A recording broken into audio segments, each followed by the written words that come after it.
Sup, it's your boy Big Reg coming to you once again from the shadow of the big house. And man, oh man, it's been a while, but holy smokes, we got a lot to smile for.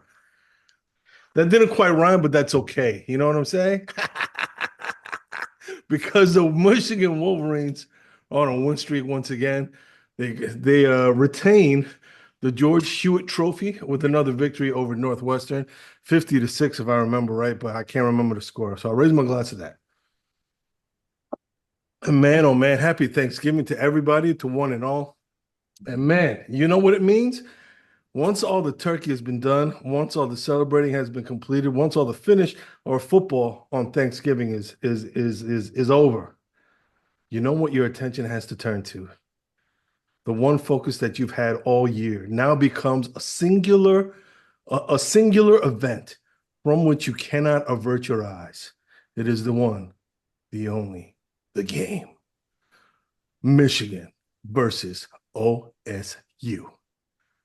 Oh, I can't wait. But before we get to that, let me introduce our guests tonight. First, this man has been all over the world looking for love. The one, the only, producer Jay Bissell.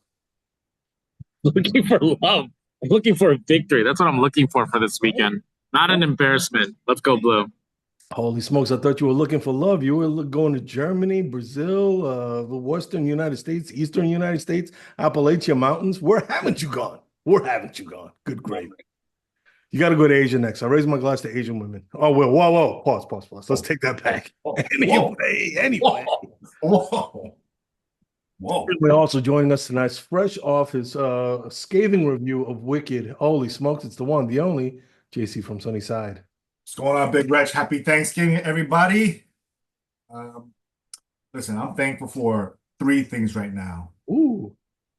I'm thankful for Joel and Ellison for marrying the second richest man in the world, for wanting to stack national championships, who also, Larry Ellison loves Asian women, I guess. What is going on? Pause. I'm also thankful for all five of our viewers on There the you go. house. You guys are incredibly loyal. Just so thankful that you've stayed loyal to us, all five of you. And lastly, I'm thankful that this season is coming to an end. Holy smokes, this guy. I'm just really thankful that this putrid of a season is just coming to a close on Saturday. Jeepers creepers. Well, you know what? Let me kick things off by saying, or I should say continuing things, by saying that some of the things that I've been thankful for. I'm thankful that we finally have a quarterback for the future, number one, and Bryce Underwood. I raise my glass to you, Bryce. Mr. Underwood. Allegedly. Still allegedly. All right, take it easy. And also for the present, we finally, it looks like, settled on somebody in Davis Warren. Thankfully, the staff is not doing any more of this, shuttling in, shuttling out, this, that, and the other thing, blah, blah, blah. But, we remain committed to seeing Davis Warren succeed. And he's, you got to admit, he's answered the call and he's done a good job. So I raise my glass to Davis Warren. And finally, last but not least, I raise my glass to Dwayne Martindale for doing a heck of a job the last couple games on the defensive end. People have been poo-pooing on him all season, but I see a marked improvement in defense, so I raise my glass to that. And I turn it over to you, Jim. You're thankful that they beat up on a future Northwestern team that is not. To me, it shows little progress. At least we did progress on a bad team, but that's remained to be seen whether or not. It looks like Jair Sugarhill has been benched.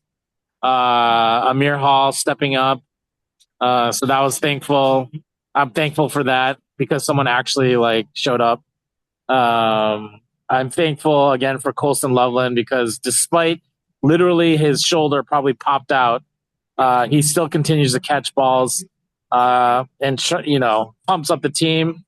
I'm thankful for Khalil Mullings being the battering ram that he used to be and showing some life there. So that was really pleasant. But I am not thankful for these coordinators. Still needs to change. And we're talking about the game, right? This is the focus for this podcast. Like, we throw everything out there, no holds barred. Make sure we exhaust every possible solution out there, because if we go in conservative, I'm not going to be happy either. Oh, mamma mia. Mamma. I don't know what to think of the Northwestern game. And I think after the dust settled, after I processed it, I just became more frustrated because they did the things that we were just yelling about all season. They made Mullings RB1. Finally, consistently gave him the ball. They kicked it out to Dono, right? Some quick passes, caught passes out of the backfield. That works. Why couldn't we do that all season? Why are you mixing and matching? Why are you trying to please Donald? Like, he's not RB1. He's not RB1. Mullings for the first 5 games of the season was a rock star. Like, he was the one that was keeping us in games. That USC game, he was just beast. Hassan Haskins, remind us of Hassan Haskins. And then all of a sudden, just I don't know. I don't know what the coaching staff was thinking. And finally, when he actually, was RB1 against Northwestern, hey, 3 touchdowns, we put 50 points, set the tone for the offense, allowed Davis Warren to start working off the play action. It works. Simple. Why is it on game 11? Why game 11? Why game 11? Why? It's so frustrating. So frustrating. Thinking like what could have been if they just followed a very simple recipe. You wonder what could have been. What could have been if they had stuck with Davis Warren instead of flipping over to Orgy, then flipping over to Tuttle, then flipping back to Warren again. I mean, coulda, woulda, shoulda. What if Joe Biden had decided not to run earlier? Who knows what would have happened? Who knows? Oh my goodness! Come on! Play this game all over the place. Come on. Who knows? Let's just be clear that. We saw glimpses of the old Davis Warren too. Just an errant pass that was just overthrown and intercepted again. But I will say, on the most part, like, he did his job. He distributed the ball. Got out of pressure, and he was able to throw on the run somewhat. So, I mean, these are all components of just literally the base foundation of what we should had this whole season. And it's, JC from Sunnyside is right. Like this, it's like glimpses of what should have been. That, like, it just felt like this game was, most people are going to say it showed progress, but it literally showed what wasted potential we had of this season. And I don't think, this plan would have turned out this record if we stuck with it all the way through and developed with it. So I was surprised that, did Orgy even get in once? Jaden Davis got in once or twice, I think. Towards the end when it was just handing it off. Yeah. But it was Davis Warren all the way through, and that should have been it. We should have stuck with it. But hindsight's 2020. But Bryce Underwood, getting Bryce Underwood was key. It's totally flipped the script. I can't wait till next year. Let's just get this season done with. Oh, come on. Whoa. Come on, JB. We got one more game, and it's not just any old schmucky game. No, it is the game, my friend. Okay? So before we jump, turn the page, I still want to put the smackdown on the Ohio State Buckeyes this coming Saturday. Okay? I'm not overlooking that game. I don't want to minimize what's going to happen, because we have a legitimate chance to win this game. I truly believe that in my heart of hearts. So I think what the Northwestern game did was, what could have been, but also a little bit of like what could be on Saturday. A little bit of what could be. There's a lot of positive momentum with the Bryce Underwood recruitment. I was at Coldstone with the girls yesterday. There was an Ohio State kid online, and I just whispered in his ear right behind him, said, "Hail to the victor." And it was like, he turned around. It was like, oh man, it's going to be a good game on Saturday. So we started talking, and he started thinking what I was thinking, which was his backup center against Mason Graham. Yeah. Big time matchup there. If we can just get push up the middle and just start disrupting their QB, then things can start unfolding in a way where, like I always said, the New York Giants, the '07 Giants against the Patriots, the defensive line can disrupt, right? Just like we did with CJ Stroud. And if that happens, hey, might keep it somewhat competitive. What do you mean, Mike? Keep it somewhat. I'm saying we're gonna win the game for those exact reasons. In addition to, huh? The home run hitting of Donovan Edwards. That's Oh, what. come on right now. This is not the line of old. I'm sorry. This is not the line of old. This line was struggled with Northwestern's first series. It only happened because Northwestern doesn't have the depth nor the talent to be able to keep up with it. And let's not have the rose-colored glasses anymore. Let's make sure we're actually watching what we're really watching. This game, my biggest hope is that this game will be competitive. If it's competitive, I'll be satisfied. That's all I can hope for. The D line has to. That's the only way we'll be competitive. The only way. Our corners, we can't stick with those receivers. Right? Our linebackers trying to cover, we can't. We just can't. Mason Graham, Kenneth Grant. Hey, it's time you earn your money in the NFL draft, and it's this game right here. You could sit out the bowl game. Who cares? But this is the game that you got to show up because Will Johnson's not playing. I don't know what to think of that dude. I don't know. Wow. Holy smoke. Come on. Give him the benefit. Look at Colston. Look at Colston. Colston's up there. Colston's in it. Yeah, Colston doesn't have a turf toe. You can't fake that. I mean, come on, let's be honest. Will Johnson would be playing if he could. Don't question that. Come on, man. This guy's given everything to the University of Michigan. I am sick of University of Michigan fans even questioning that. I'm going to call JC from Sunnyside out because he always tries to cause the drama. But Will Johnson, put some respect on that name. Put some respect on Will Johnson's name. How dare you? JC from Sunnyside is like Espa, man. He's always trying to bring the drama. He brings drama. Am I the only one that knows that song? Never mind. No, I don't know that song. Anyway, cheese at Pete's.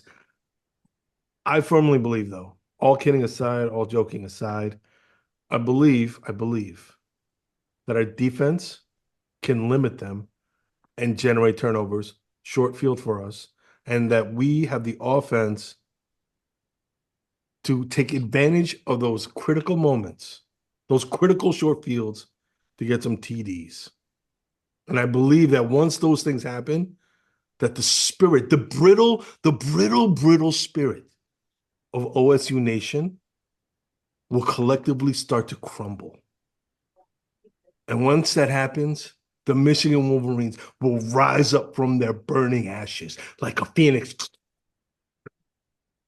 and soar to victory. And I'll raise my glass to that. I mean, that's a tall order, you know. I mean, our offense, like even if we're a short field, I don't know what we do. You know, they have a pretty good defense. Davis Warren is playing better. Tyler Morris is playing better. Samaj Morgan, still not playing great. Okay, fine. Marlon Klein playing better. You know what I mean? The skill positions, I believe, can make plays, especially Khalil punching him in the gut and then finishing off with the power hooks from Donovan Edwards. Donovan Edwards in this game cements his status as a Michigan Wolverine legend. 2 touchdowns this game versus OSU. Put it in the books. I think you always call Donovan Edwards 2 touchdowns every game. So No, I haven't. um, 50 yards. let's That's be all. frank. I mean, we saw some of the screens pop out on Northwestern. I think that was intentional. They're trying to put it out there. I think that Samaj was injured, I think, last game, so he didn't even play. But I liked Kendrick Bell getting out there. I liked the fact that we were trying to be a little bit more diverse in trying to get the ball outside instead of just trying to pound it through the middle. And I think that's the part where we need to take advantage of that because OSU is going to be aggressive, but what can we do? I mean, we have a very, very slim chance to stay competitive, but we'll have no chance if we're behind the sticks. We just no stupid penalties, no unsportsmanlike conducts. We can't afford any of those. No critical holding penalties. We can't afford any of those. It's the slimmest of margins to stay competitive. Agreed. We got to play a clean game, the cleanest game of all time. A clean game, a perfect game, a game that you haven't seen, pristine game. And you will see a shocking result, just like you saw on Election Day. So I raise my glass to that. That was my Donald Trump impression. No? No good? All right. That was horrible. That was horrible. Right here. This is Donald Trump right here. Huh? But let me tell you, I mean, there's one person that needs to say something right now. None other than your favorite, my favorite, the bagman himself. He's been itching to come on the show, but claims his family time is too precious that he can't afford to actually get out there. But he is. Well, watch out. Literally. All right. Right here. I only got time to say one thing. Dude, it's crazy. I love it. Hashtag fire Sharon Moore today. Wow, you heard it here, folks. The number one anti-Sharon Moore fan, Bagman, has made his presence known. Let me tell you, it's been a challenge being in a chat thread with Bagman and Hammer at the same time. This is the opposite end of Wolverine fandom right now. It's called Wolverine Cynics. Well, there's been a lot of those this season. It's somewhat deserved. It's somewhat deserved. You know, it's very Jawanish, Jawan Howard-ish. Oh gosh. You know what? It's his first year. I'm willing to give him another year. He hauled in Bryce Underwood. He made nice with them and the family and reconnected with some of the recruits. Yeah. But he's got to make some tough decisions this offseason. He has to. We'll see what happens. Gentlemen, let's move on to our predictions. Final score for the game. Michigan versus what? I think defense shows up. I think Mason Grant and Kenneth Grant shows up. What my guy at Coldstone was fearing comes to fruition. We limit them to 21. OSU 21. Michigan.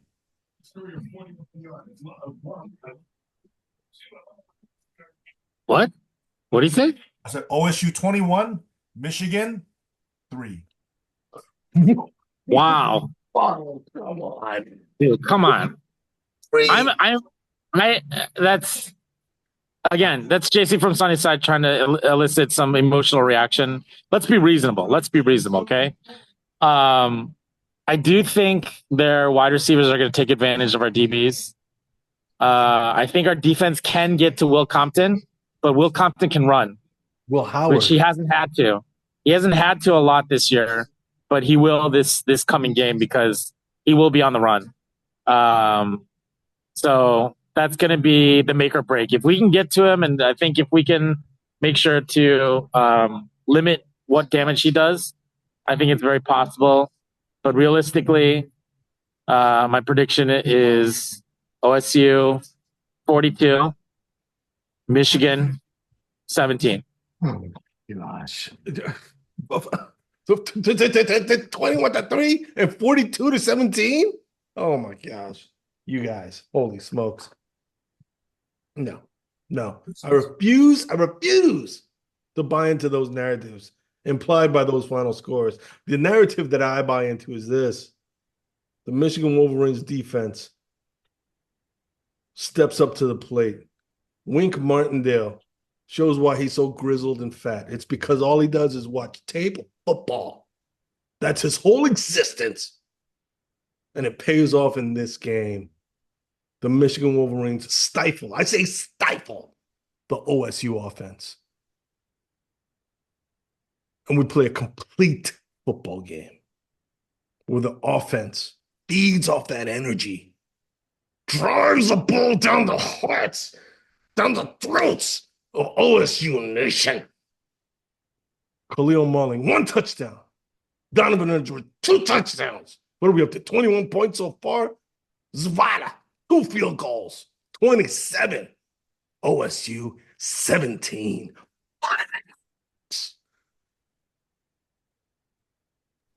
Wow. Just to update you, Bagman has now declared Michigan or OSU 45, Michigan 10,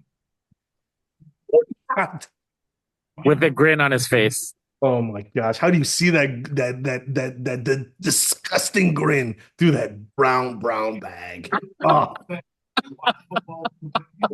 I'll also say though, my Cold Stone OSU guy was saying that he's never tasted a OSU victory over Michigan. Wait, how old was this kid? So you like assaulted a 13-year-old? No, he was a senior. He was a senior at OSU. He was back, for college. Okay. All right. I'm with you now. Okay. So the time that he's been at OSU, they've never beaten him. Okay. None of his classmates, right? None of those players on OSU has experienced a Michigan victory. There you go. So I think once they start feeling a little pressure, they don't know what it's like. That's what I'm saying.